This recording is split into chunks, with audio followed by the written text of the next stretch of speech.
know if you can see me, let me know if you can hear me. I can't see or hear myself, so I'm not sure I'm here.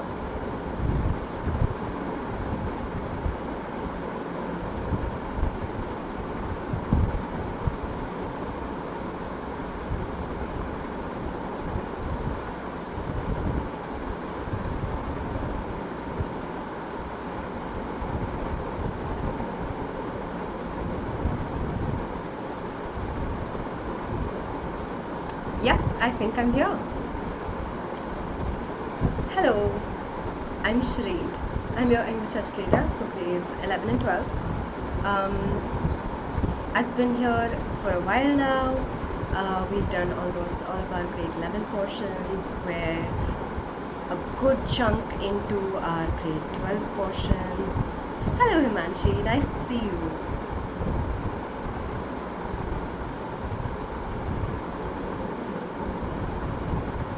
And today we're going to be carrying on with our grade 12 portions. It's actually a lesson that we started a while ago.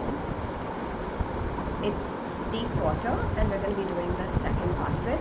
But before we get into the lesson itself, I just want to let you know that this is when we usually meet. 3 to 4, Mondays, Wednesdays, Fridays for grade 12, Tuesdays, Thursdays, Saturdays for grade 11. Unfortunately, I had to cancel class on Wednesday, but that is the class that we're going to be doing today. So we're going to be doing Deep Water Part 2, and I'm going to pick up my lace pointer. And what's happened in the story, as much as we've read of it so far, is this, right? We've met the author, William Douglas, and we've seen Douglas in his childhood. We've seen how he's had some bad experiences with water when he was a very young boy and he went to the beach. And then after that, he goes ahead and he learns swimming anyway. But when he learns swimming, he undergoes yet another bad experience with water, which is that this really big bully kind of throws him into the water, and he sinks and he sinks and he sinks, and he feels like he's drowning. And after that, this is what happens. We read this paragraph together last time, and this last line is what we're especially interested in, right? I never went back to the pool. I feared water. I avoided it whenever I could. What's happening here is that a terrible event has happened to Douglas, right? And how Douglas responds to this event is by becoming afraid of the situation in which this event happened. The actual cause of this event is that boy who threw him in, right? But Douglas becomes frightened of the water because it's in the water that he was really, really terrified. And so now he's so terrified of water that he's just determined that he's never going to go back to the pool. He's determined that he's just not going to be near water at all. And we talked about this particular segment. We spoke about how that boy thinks he's just playing around with Douglas. He thinks it's just a joke, but the action that he commits actually puts Douglas in this life-threatening situation, right? So little carelessness here, and this is something that we can extend to think also about bullying and about casual acts of cruelty, where we don't really think about what we're doing to people, but that act that we've committed can have very, very long-lasting consequences, much beyond we've imagined, and that's what happens here. And yeah, we spoke also about how this fear is lingering in Douglas. And now let's get into the rest of the lesson. What we're going to do, as usual, is we're going to read the paragraphs together. We're going to try and understand the paragraphs, and then we're going to talk about themes in the paragraphs. If you have any questions about any of the words that we're speaking about, anything that I'm saying that's not clear to you, then put it in the chat. I will be checking the chat repeatedly, and when I see the question, I will definitely answer. A few years later, when I came to know the waters of the Cascades, I wanted to get into them. And whenever I did, whether I was wading the Tieton, or bumping river, or bathing in warm lake of the boat rocks, the terror that had seized me in the pool would come back. It would take possession of me completely. My legs would become paralyzed. Icy horror would grab my heart. The Cascades, they're this mountain range in North America, and there are lots of like rivers there, and you know, swimming in rivers, swimming in ponds, swimming also in like the river, the segment of the waterfall that like forms into a pond at the very bottom. All of this is like the sort of natural activity that adventurers really enjoy. And we know about Douglas when we were talking about him in the very beginning, that he's someone who really enjoys activities like this, right? So when he hears about the fact that there are these waters in the Cascades Mountains, he really wants to go and enter them. And so he tries it, right? He goes into the Bumping River, the Tieton, which is another water body. He tries bathing in the warm lake of the Goat Rocks, which is another water body. But every time he tries it, the same fear that he experienced in the pool returns to him. It would take possession of me completely. That terror takes over him completely, as it did in the worst moments in the pool when he simply can't move and he simply can't open his mouth even to scream. Just like that, here my legs would become paralyzed, his legs become paralyzed, stiff, he can't move them, and icy horror would grab my heart. And chill, cold terror would take possession of his heart. And here we see that even after years, water still has the same impact on him, even if it's a different water body, right? This handicap stayed with me as the years rolled by. Douglas calls this a handicap, which is to say that this is a difficulty, a problem that stays with him forever. So interestingly, we see that he thinks of this as a problem. He doesn't think, oh, okay, I have this fear and that's fine, I'm just gonna avoid water forever. He's sort of like, I don't like the fact that I'm avoiding water. I don't like the fact that I have this fear of water. In canoes on Maine lakes, fishing for landlocked salmon, bass fishing in New Hampshire, trout fishing on Deschutes and Dolius in Oregon, fishing for salmon on the Columbia, at Bumping Lake in the Cascades. Wherever I went, the haunting fear of the water followed me. So we can see that he clearly fishes in a lot of different places, and he tells us that wherever he goes fishing, that fear of water is still there. It ruined my fishing trips, deprived me of the joy of canoeing, boating and swimming. And that fear of water wrecks all of these experiences that he enjoys. It stops him from really enjoying canoeing. Canoe is a kind of boat. Boating, it prevents him from enjoying swimming, obviously, because he finds that he can't really swim anymore. But even when he is in a boat and, relatively safe and relatively away from the water, that fear that he is around the water is still something that stops him from being completely happy in the boat. And here we see that that fear kind of gets in the way also of joy that you can take around that particular stimulus. And here the stimulus is water. I used every way I knew to overcome this fear, but it held me firmly in its grip. Finally, one October, I decided to get an instructor and learn to swim. I went to a pool and practiced 5 days a week, an hour each day. So Douglas finally decides that, all along Douglas has been trying not to let his fear get in the way of his actions, right? Somebody who was maybe more susceptible to the fear might have decided against doing adventure trips on the water at all. They might have decided, I'm not going to boat anymore, I'm not going to go fishing anymore, but Douglas has still been doing all of these things. And he's still been trying to get back into the pond and swim. So he's very, very focused on not letting this fear control him. He wants instead to work on this fear. And this is a characteristic that we see in this character from the very start, right? This capacity to be very, very determined about not letting fear control him, and quite courageous consistently. And here he tells us that he's been trying and trying and trying, but the fear is still not letting go of him. So one day he decides, okay, I'm going to find an instructor and learn how to swim properly. And then he goes to a pool and he practices regularly, 5 days a week, an hour each day, that's 5 hours a week. The instructor put a belt around me, A rope attached to the belt went through a pulley that ran on an overhead cable. So, for safety, what the instructor does is put a belt around Douglas, and there's a rope attached to the belt, which is attached to a pulley, which is like that circular thing that you can use to like drag people, drag things generally, but here it's a person. And there is that rope is attached to an overhead cable, which means that you can yank on the rope if the person like goes down and pull them back up really safely. He held on to the end of the rope, and we went back and forth across the pool, hour after hour, day after day, week after week. So what the instructor does is the instructor holds on to one end of the rope, and Douglas is fixed onto the other end of the rope, so Douglas knows for sure that he is completely safe. And then they practice the swimming. Douglas goes back and forth across the pool, back and forth across the pool, again and again and again and again.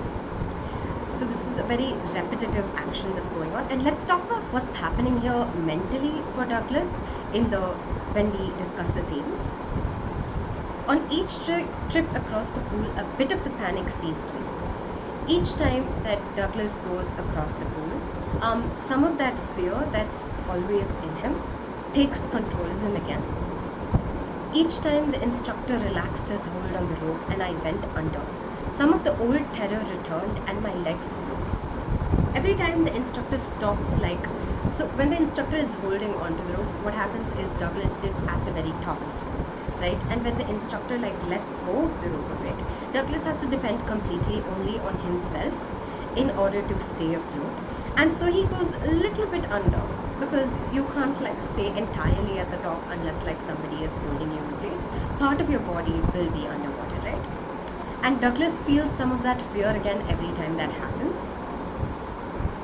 It was 3 months before the tension began to slack. So it takes 3 months of this regular, repetitive practice for that fear in Douglas to slowly begin letting go of him.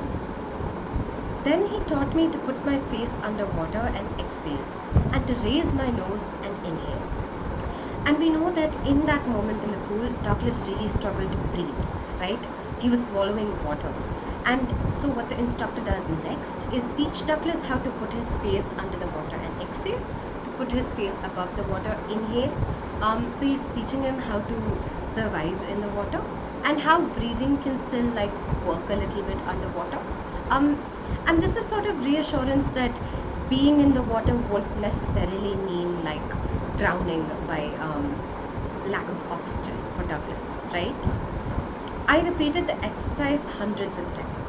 Bit by bit, I shed part of the panic that seized me when my head went underwater. So as he starts getting used to this practice, to inhaling above and exhaling below, Douglas also starts letting go of some of the panic that takes over him every time his head is under the water. I'm going to check to see if you have any questions right now. Hello, Soumya.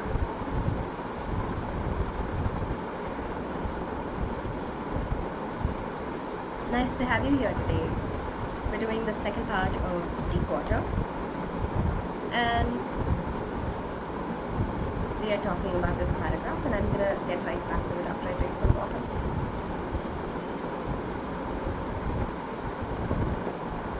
Okay. So what's going on in this paragraph, right? So the first thing that we have to take note of is that Douglas says that he uses every way he knew to overcome this fear, which is to say, he can only do what he knows how to do to try and overpower this fear, right? But there are so many ways out there for him to try that he doesn't know anything about. And so what he does, and this is really smart, is get help. He goes and he finds an instructor who clearly understands that Douglas has a fear of water, and he works with somebody who is trained in order to try and work through his fear. And so the instructor puts him through regular practice. It takes a lot of time. It takes months for even some of the fear to begin slacking. It's not like it just suddenly disappears. But over time, working with somebody who knows how to work with this fear, working with some safety precautions like the cable, Douglas starts to overcome this fear. And this is a really, really lovely thing to like put in the middle of a lesson about fear. And why is that? Because it's trying to tell us that very often when we're afraid of something, and it's a fear that has been created in us due to certain circumstances we've been in, or due to certain things that we've experienced, or due perhaps to things that we can't even entirely make sense of, we try very hard to either ignore it or to sort it out on our own. And both of those can be ineffective in different ways, right? Avoiding something only works so long as you successfully manage to like ever avoid experiencing or encountering that thing. But the risk always remains that at some point or the other you may have to encounter that thing, right? And as for trying to sort things out on your own, very often we're not in the best position to figure things out for ourselves.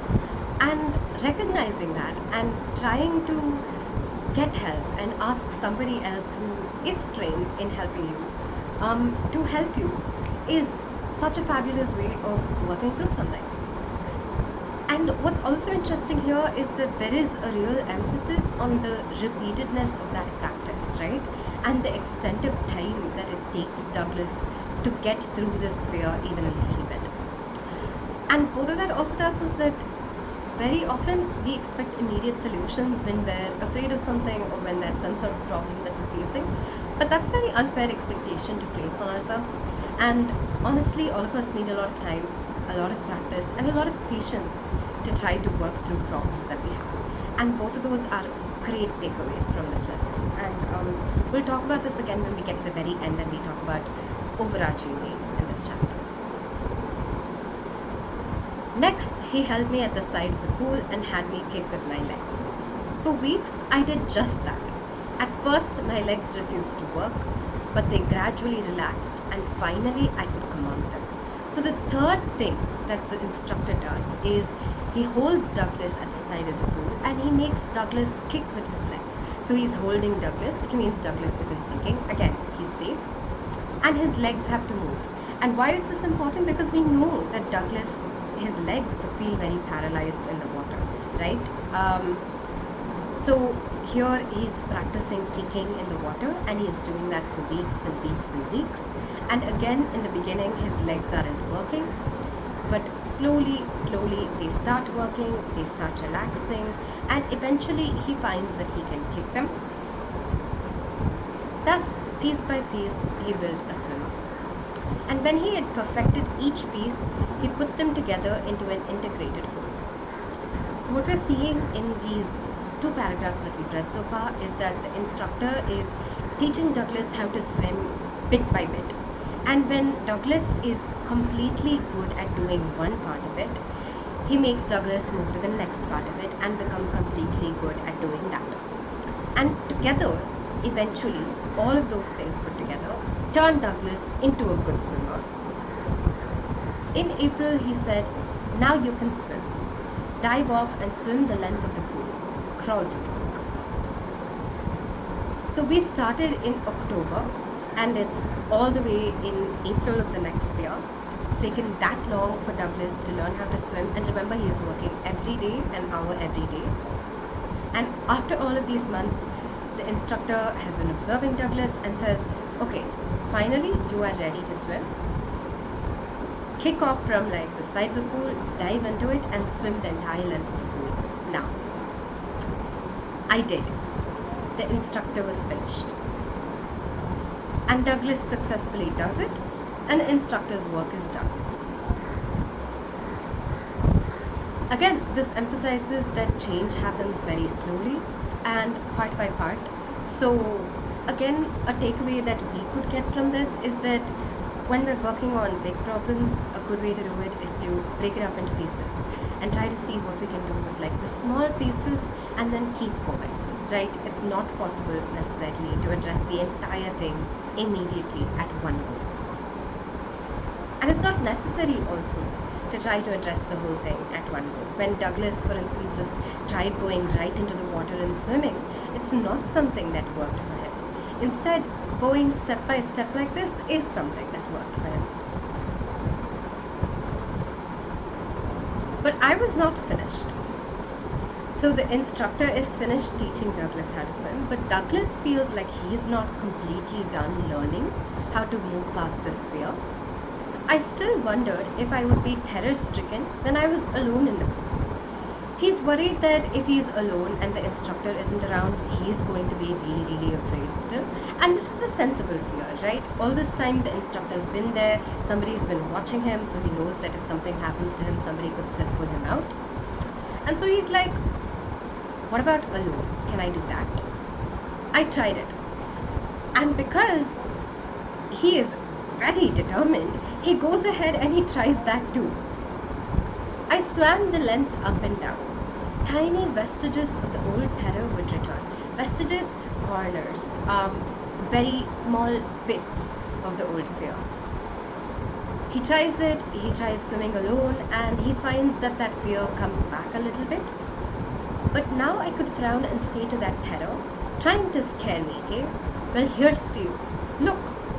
And off I go for another length of the pool. But now he's already swum the length of the pool. He knows that he can swim the length of the pool.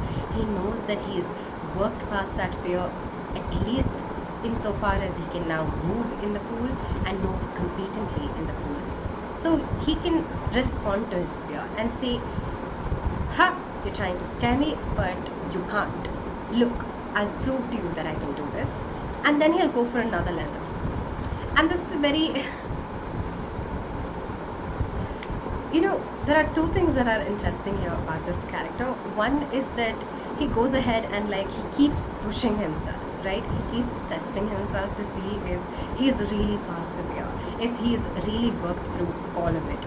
And that shows us that, again, he really doesn't want this fear to hinder him in any way at all. He wants it to completely be gone from his life, and he wants totally to be free from it. But another thing it tells us also is that, you know, that clarity of thought that we saw from him in the very beginning when he was sinking in the swimming pool, and as he was sinking he came up with a plan to go off from the bottom of the pool to the top. Yeah, that clarity of thought is also consistent in this particular person, because even when his fear comes back in this moment, he now has the equipment to tell it, hey, I can do this, I know I can do this. And he uses the fact that he has this proof against that fear. He speaks back to that fear, and so he deals with it. You know, and that's a really difficult thing to do. I don't know if you've ever been very irrationally afraid, but if you're irrationally afraid, it's very easy to let that fear kind of take over you, right? And here Douglas shows immense clarity of thought when in that moment he's sort of okay, my fear is, well, it doesn't really make complete sense anymore because I have worked on overcoming, any of the flaws that would have made this fear a very real and rational one. I know for sure that I can swim, so this fear that I'm going to drown is a lot more irrational than it used to be, and therefore I shouldn't listen to it. And then he goes ahead and he swims again to show that he can do it. And in that way, what he's doing is he's proving both to himself and to his fear that he is entirely competent.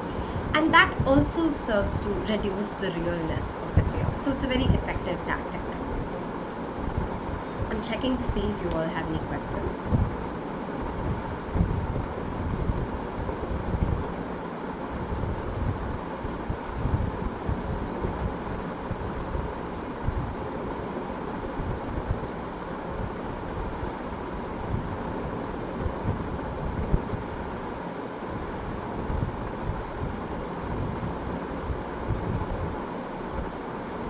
Okay, I don't think we have any questions. This went on until July. So again, Douglas, very determined, keeps trying going back to the pool alone. And from April to July, he spends all of that time working on swimming alone and not being afraid when he is swimming alone. But I was still not satisfied. But he still wants to push himself. I was not sure that all the terror had left. He is not convinced that all of his fear is gone. So I went to Lake Wentworth in New Hampshire, dived off a dock at Triggs Island, and swam 2 miles across the lake to Stamp Act Island. So he goes to a lake now. He dives off a dock from an island and he swims across the lake to another island. And 2 miles is quite some distance to swim. He obviously has the stamina to swim it because he's been swimming for a long time now. But what's going on in the fact that he decides to do this is that swimming pools are also safe in one sense, right? They are relatively more protected and guarded areas than a lake is. And so he goes off to somewhere where there are no safeguards, probably absolutely no people, where he is, facing the more natural water, which is not really regulated in any way like swimming pool water is. And he goes ahead and he swims there, and he swims a longer distance. So he's daring himself to do more. I swam the crawl, breaststroke, side stroke, and backstroke. Only once did the terror return. When I was in the middle of the lake, I put my face under and saw nothing but bottomless water. The old sensation returned in miniature. He swims all sorts of different swimming strokes, and he finds that he is only afraid once. And why is he afraid? Because when he's in the middle of the water, he decides to put his head under it, and then he sees nothing except water.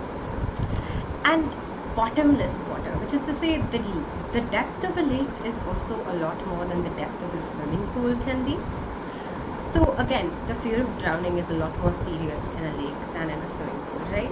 And we know from that very first instance that he was also really terrified of the way he just kept sinking forever and ever and ever in the swimming pool. So when he puts his face down under and he only sees water and water and water and not a bottom, he feels that fear again a little bit, very understandably. And so that sensation comes back in miniature. And then miniature tells us that it comes back, but it comes back much smaller than it used to be. So even though the fear comes back, there's still a lot of progress that's been made here. I laughed and said, "Well, Mr. Terror, what do you think you can do to me?" It fled and I swam on. And again, he seems to be talking to his fear, right? And this isn't to say that he literally stops in the water and he, says, "Well, Mr. Terror, what do you think you can do to me?" It's more that he mentally sort of confronts his fear, and he says, "What do you think you can do to me? You're just fear. You're just an emotion. And I'm still here, and I can still swim." And so the fear kind of fades away in the face of this faith in himself, and so he carries on swimming. Yeah, we spoke about testing himself, we spoke about how the old sensation returns in miniature, so it's only a feeble echo of what it used to be, a much more diminished version of what it used to be. Yet I had residual doubts. At my first opportunity, I hurried west, went up the Tatum to Conrad Meadows, up the Conrad Creek Trail to Mead Glacier, and camped in the high meadow by the side of the warm lake. The next morning, I stripped, dived into the lake, and swam across to the other shore and back, just as Doug Copeland used to do. I shouted with joy, and Gilbert Peak returned the echo. I had conquered my fear of water. So Douglas does all of these things, and yet he has some doubts about himself. And so the first chance that he gets, he goes west, he goes to another lake, and he goes to a lake which doesn't have islands in it. And what does that mean? It means that the length to swim from one side of the shore to the other is a lot more. And he goes ahead to this lake called the Warm Lake. He camps there, and he goes ahead and he dives into the lake, and he swims to the other shore, and he swims back. And this finally satisfies him, especially probably because he is camping, which means he is probably alone, and he is off somewhere where he doesn't know people probably, and he is swimming this long distance. He does it, and he does it successfully, and he is delighted, and at the end of it he shouts with joy, and because there are mountains around him, the mountains echo the shout back to him, and he says, I had conquered my fear of water. And now he is finally certain, because he has done this feat, that he is completely no longer afraid of water. The experience had a deep meaning for me, as only those who have known stark terror and conquered it can appreciate. So here Douglas is trying to tell us that the experience of him finally managing successfully to swim across a lake and back has a lot of meaning and power for him, and that's because he has really undergone a lot of dreadful fear, and he has successfully gone past it. And he says only people who've known this kind of fear and conquered it can really understand this. As we talked about earlier, yet he is trying to communicate the fact that it's possible for this to happen to us, which means we also can understand it, if only from a little bit of a distance, even if we've not experienced that kind of stark fear. In death, there is peace. There is terror only in the fear of death, as Roosevelt knew when he said, all we have to fear is fear itself. The consequence of drowning is death, right? And so Douglas takes a moment to talk to us about death and says, in death there is peace, which is to say, when you're dead, you're no longer conscious and you no longer know what's happening. You're no longer there to know what's happening. There isn't pain after death. After that, there is only silence and complete blankness. But before your death is the part that there is fear and franticness and a lack of peace. In being afraid of that death is where that fear is, right? That kind of franticness and that kind of lack of peace. And that's what Roosevelt means, Douglas tells us, when he says all we have to fear is fear itself. Which is to say, we can be afraid of so many things in our lives, but ultimately the actual fear that we should fear is the fear itself. Which is to say, fear is really what traps us. Very often it's not the thing that we're afraid of that's likely to do something terrible to us, right? In this case, water. Douglas is afraid of water. But the fear of water is not necessarily, the water is not necessarily going to do anything terrible to Douglas, right? But that fear that he has of the water has been holding him back, has been making him feel really stressed and worried, and it even caused him so much immense distress that he isn't able to enjoy his life. So it's the fear itself that is trapping him rather than necessarily the water, which is what he's afraid of. So what you should be afraid of is fear, which is really to say, be careful when you fear something and think about whether you're really afraid of the thing or whether it's just a fear that you need to work. Because I had experienced both the sensation of dying and the terror that fear of it can produce, the will to live somehow grew in intensity. And Douglas tells us that because he came really close to dying and he was really, really afraid of dying for a long time, because of that experience where he came close to dying, he now feels a lot more alive, in the sense that he wants to fight to live a lot more. And we see that very clearly in all of his actions too. He has been trying his best to live his life, to go boating when he wants to go boating, to get over that fear, and to even get back into the water and be comfortable with the water again, and to live free of that fear too. At last I felt released, free to walk the trails and climb the peaks and to brush aside fear. The trails, the paths that you follow when you go hiking, and Douglas tells us that finally, now that this fear of water is gone from him, he feels completely untrapped, released. He now feels like he can just walk the trails, climb the peaks, which is to say, reach the top, right? And that's sort of symbolic here. He can go anywhere that he wants to, and he can reach any heights that he wants to, and he can do all of this without fear. the note on which this lesson ends, and we spoke about fear is the greatest fear. We also spoke about the will to live growing as a response to a brush with death, and we also spoke about fear being a trap. So that is our lesson. We're going to talk now about like big themes, overarching themes. Hello to issue. Let me go ahead and get into the bigger themes. One, we get a very like close view at nature here. We get a very close view also about how dangerous nature can be, but we also get a look at how it's still possible to appreciate nature despite the destructive potential in it. And Douglas is a great character to think about both of these things.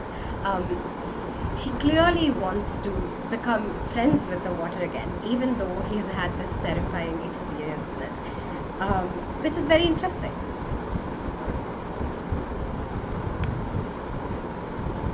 Second, we see the relationship of Douglas with fear, right? And we see how this relationship with fear can change across time. We see that at one point of time it can be really difficult to like coexist in that relationship with fear, and at another point it becomes slowly easier. So what that shows us really is that fear doesn't have to be something that's constant. It's changing, it's shifting, it can definitely become better, and we can be very freed from our relationship with fear. And finally, we see across the course of the story a sort of rehabilitation, right? I put the word reorientation down here, and what I mean by that is that starting out, Douglas had no reason to be terrified of the water, but then he had a couple of experiences that disoriented him and made him fear the water. But then after all of the work that he put in, he reorients himself and becomes comfortable with the water again. And so we see this up and down relationship with the water that's going on. And as I spoke about while like we were in the middle of the lesson, this is a good takeaway for all of us in general, right? Terrible things happen, and they will keep happening, and they will cause a lot of impact on us, and they will create like impressions on us that are really deep, and we can still work on them, and we can still move past them and continue living to the fullest. And very often for that we may need help, very often for that we may need a lot of time, very often for that we may need a lot of patience, but it's possible, and that's what we should try to focus on, and that's what this lesson tries to offer us. And that brings us to the end of this lesson. Thank you for being here today and listening to me talk about the lesson. I hope you all enjoyed it. Let me know if you did. Meanwhile, I want to talk to you a little bit about the Unacademy app. There is the Unacademy Learners app on Google Play Store, on the Apple App Store. You can download it and you can try all of the features on it, which range from doubt clearing to quizzes for free. And you can use the app for free using my code, which is THAR01. But there are also some features that Unacademy offers for some money, which is Unacademy Plus, for instance, which has access to a lot more courses like the ones that you get on YouTube, except we completely cover your syllabus very thoroughly on the Plus courses. You'll also get access to study material, to practice tests, to live tests, and you'll have access to doubt clearing sessions and answer writing sessions where you'll basically be helped on how you can write an answer, how you can approach a question paper, things like that. So Unacademy Plus is quite useful, especially for exams. And these are the prices of Unacademy Plus. As you can see, the prices vary across the duration of time that you can take the subscription for. If you take it for a longer duration of time, the per month cost is a lot less, and you should keep that in mind. Unacademy also offers this thing called Iconic, which is basically for one-on-one tutoring. You get individual attention if you go in for an Iconic subscription. What does this mean? It means you won't be learning with a group of people, right? It'll just be you and the educator, and you'll work on the lessons together, and you can ask them your doubts, and you can get personal attention and figure out what's going on. You can speak about your, you can jointly figure out your weaknesses, your strengths, what you need to work on, what's not working for you, etc., etc. So something that caters completely to you. There'll also be, of course, doubt solving that you can speak about with the educator. You'll have weekly reports about how you're doing. Your parents will also get to be in touch with the educators and hear about how you're doing. So all of this is a very personalized kind of experience that you can get with education if you go for Unacademy Iconic. And these are the prices of Unacademy Iconic. As you can see, again, the prices vary based on the duration that you take the subscription for, and if you take it for longer, again, it's a lot less costly per month. For these two subscriptions also, you can use my code to get a 10% discount, and my code is THER01. Yeah, that's all I wanted to let you know. Thank you for being here today. If you liked today's session, then please leave a like. If you have any feedback, any comments, you want to let me know about something that's not working for you, then leave me a comment and I will definitely take a look at it. And if you like this content and you're looking for more like this, then definitely subscribe to the channel. Thank you for being here.